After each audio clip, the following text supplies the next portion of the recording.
உபாகமம் 33:27 ஒரு பகுதி இப்படி சொல்கிறது. அநாதி தேவனே உனக்கு அடைக்கலம், அவருடைய நித்திய புயங்கள் உனக்கு ஆதாரம். அவர் உனக்கு முன்னின்று சத்துருக்களை துரத்தி அவர்களை அழித்து போடு என்று கட்டளையிடுவார். அநாதி தேவனே உன் அடைக்கலம். The eternal God is your refuge. அநாதி தேவனே உன் அடைக்கலம். The eternal God is your refuge. பக்தனாகிய மோசே இந்த வார்த்தைகளை கூறி ஜனங்களை ஆசீர்வதிக்கிறார். These are the words that God's servant Moses spoke and blessed the people. உபாகமம் 33:1 வசனத்தை வாசித்து பாருங்கள். If we read Deuteronomy 33:1, தேவனுடைய மனுஷனாகிய மோசே ஜனங்களை ஆசீர்வதித்தான் என்று அதில் எழுதப்பட்டிருக்கிறது. this is the blessing with which Moses, the man of God, blessed the children of Israel. உபாகமம் 34:12 சொல்கிறது.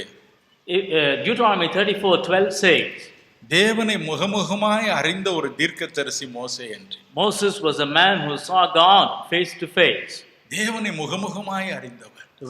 He was a man who knew God face to face. ஆகவே இந்த வார்த்தைகளில் நான் ஜனங்களை ஆசீர்வதிக்கிறேன். And therefore I want to bless the people with these words. என்ன சொன்னார்? What did he say? உபாகமம் 33:3 பாருங்கள். See Deuteronomy 33:3.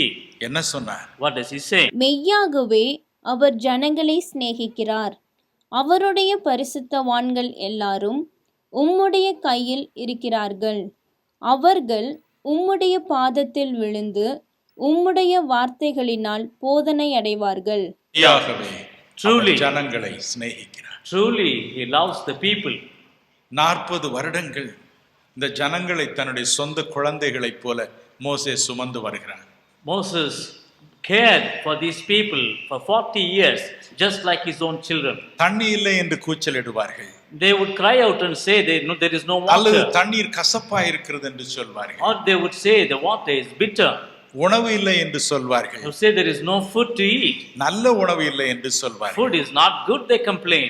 ஒவ்வொரு காரியத்தையும் கவனமாய் கேட்டு தேவனிடம் அவர் செல்வார். He would listen to all their pleadings and go to God. தேவனிடமிருந்து பதில் பெற்று அதை வந்து அவரிடம் சொல்வார். He would get answer from God and bring it to people. 40 வருடங்கள் கழிந்து போயின.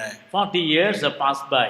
இப்பொழுதோ பிரியும் நேரம் வந்தது. Now the time has come for him to depart. ஆகவே அவர் ஜனங்களை பார்த்து சொல்கிறார். That is why he looks towards the people. நான் உங்களை விட்டு பிரியும் நேரம் வந்தது. The time has come for me to depart from you. உங்களுக்கு வேறொரு அடைக்கலத்தை கொடுக்கிறேன். But I want to leave a different refuge to you. அநாதி தேவனே உங்கள் அடைக்கலம். The eternal God is your refuge.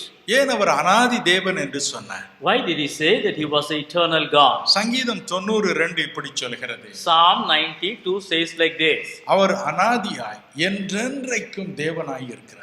Even from everlasting to everlasting, you are God. அவர் என்றென்றும் தேவனாய் இருக்கிறார். Everlasting to everlasting, he is God. ஆகவே தான் அவரை அநாதி தேவன் என்று அவர் குறிப்பிடுகிறார். That is why he calls him as an eternal God. எனக்கு அன்பானவர்களே, My beloved ones, இந்த பெயரில் தான் தேவனும் கூட மோசேக்கு தரிசனமானார். this is the name by which God manifested to Moses. யாத்திராகமம் 3ஆம் அதிகாரம் In Exodus chapter 3, 14ஆம் வசனத்தை பாருங்கள். when we read verse 14, அங்கு தேவன் என்ன சொல்கிறார்? what does God say? மோசே, Moses, என் பெயர் என்ன தெரியுமா? do you know what my name is? இருக்கிறவராகவே I இருக்கிறேன். am who I am. யாரா இருக்கிறேன் நான்? Who am I? ஆபிரகாமின் தேவனாய் இருக்கிறேன். I am the God of Abraham. யாக்கோபின் தேவனாய் I am இருக்கிறேன். the God of Jacob. ஈசாக்கின் தேவனாய் The God இருக்கிறேன். of Isaac. நான் இருக்கிறவராகவே இருக்கிறேன். I am who I am.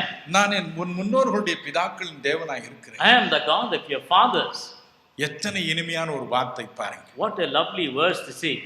ஆகவே தான் அவன் சொன்னான், That is why he says, இவர் அநாதி காலமாய் என் முற்பிதாக்களுடைய தேவன். this is a God who is a God of my forefathers. ஆகவே அதே பெயரில் தான் உங்களுக்கும் அவரை நான் அறிமுகம் செய்கிறேன் என்று சொன்னார். And because of which I want to commit you into his care. அநாதி தேவன், Eternal God, மாறாத தேவன், the one who doesn't change, மடியாத தேவன், the one who doesn't bend. என்றென்றைக்கும் உயிரோடு இருக்கிறது. He is the one who is always alive. நான் 1955வது ஆண்டு என் பட்ட படிப்பை முடித்தேன். I finished my graduation in 1955. ஒரு வருடம் தற்காலிக ஆசிரியராக வேலை செய்தேன். 1 year I was working as a temporary teacher. அந்த நாட்களில் சென்னைக்கு வந்து வேலை தேட வேண்டும் என்ற ஆசை எனக்கு நிறைய இருந்தது. I had a lot of desire to come to Madras city and seek for a job. இங்கிருந்து ஏறக்குறைய 100 மைலுக்கு அப்பால் உள்ள கடலூர் என்ற பட்டணத்தில் நான் வாழ்ந்து வந்தேன். I used to live in a town about 100 miles from here by name Kadalur.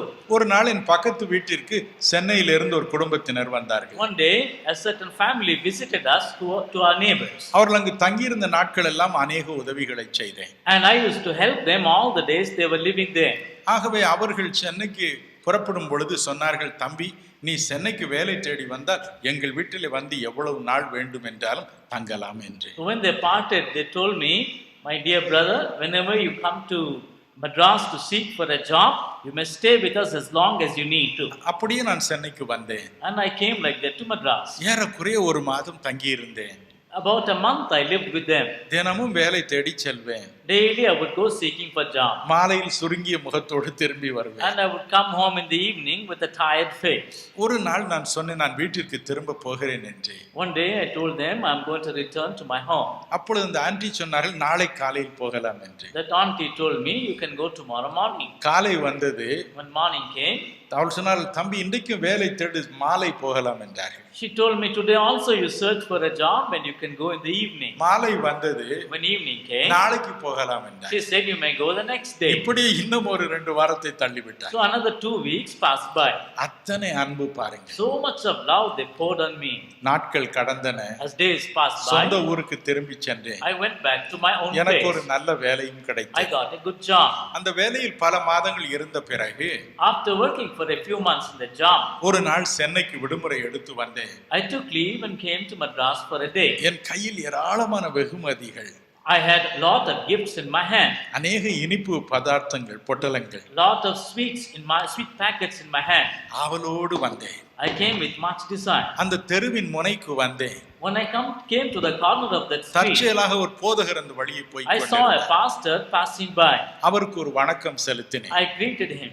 அவர், தம்பி நீ யார் என்று கேட்டார். Said, my younger brother, who are எங்கு you? போகிறாய் என்று கேட்டார். And where are you going? நான் எங்கு போகிறேன் என்று சொன்னவுடன் அப்படி திடுக்கிட்டு நின்று விட்டார். When I told him where I wanted to go, he was stunned and he stood by. ஐயோ தம்பி, உனக்கு செய்தி தெரியாதா? Oh my dear brother, don't you know the news? என்னவென்று கேட்டேன். So what happened?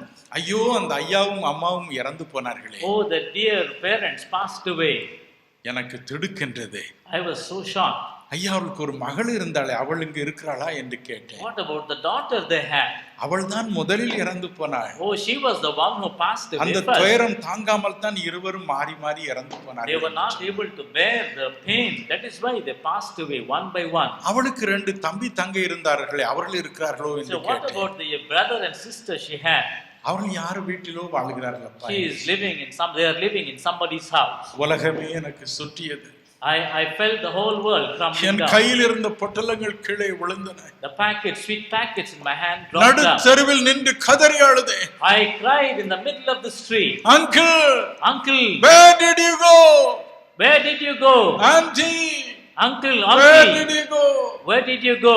மனம் கசந்து அழுதேன். I cried with much bitterness in my mind. நம்முடைய குடும்பத்திலும் நாம் நேசிக்கிறவர்கள் நம்மை விட்டு போகும் பொழுது அப்படித்தானே அழுகிறோம். When our beloved ones depart from us, that is what we feel. ஆகவே தான் மோசே சொன்னார், That is why Moses said, என்றென்றும் அழியாத ஒருவரை உங்களுக்கு அடைக்கலமாக தந்து போகட்டும். there is one who never dies and he is your refuge. எனக்கு அநாதி தேவனாக இருந்தவரை உங்களுக்கு அடைக்கலமாக The தந்து. eternal God who was to me an eternal God, he is your refuge. கவலைப்படாதீர்கள். Do not worry. இன்றைக்கு அந்த தேவன் தான் நமது மத்தியில் இருக்கிறார். This God, the same God, is in our midst tonight. நானாக எந்த பிரசங்கத்தையும் செய்வதே இல்லை. I am not preaching anything on my ஒரே own. ஒரு பிரசங்கத்திற்கு பல நாட்கள் பல மணி நேரங்கள் நாயை போல அவருடைய காலில் விழுந்து காத்திருப்பேன். I wait upon the feet of God like a dog for many, many days, seeking for a message from him. அவர் என்ன சொல்கிறாரோ அதை வந்து உங்களுக்கு சொல்கிறேன். Whatever he gives me as a message, I come and give it to you. அவர் அநாதி தேவன். He is an eternal God. என்றென்றைக்கும் உள்ள சதா காலங்களில் நம்முடைய தேவன். He is forever and ever our own God. மரண பரியந்தம் நம்மை நடத்தும் ஒரு நல்ல தேவன். He is a God who will lead us even unto the very death.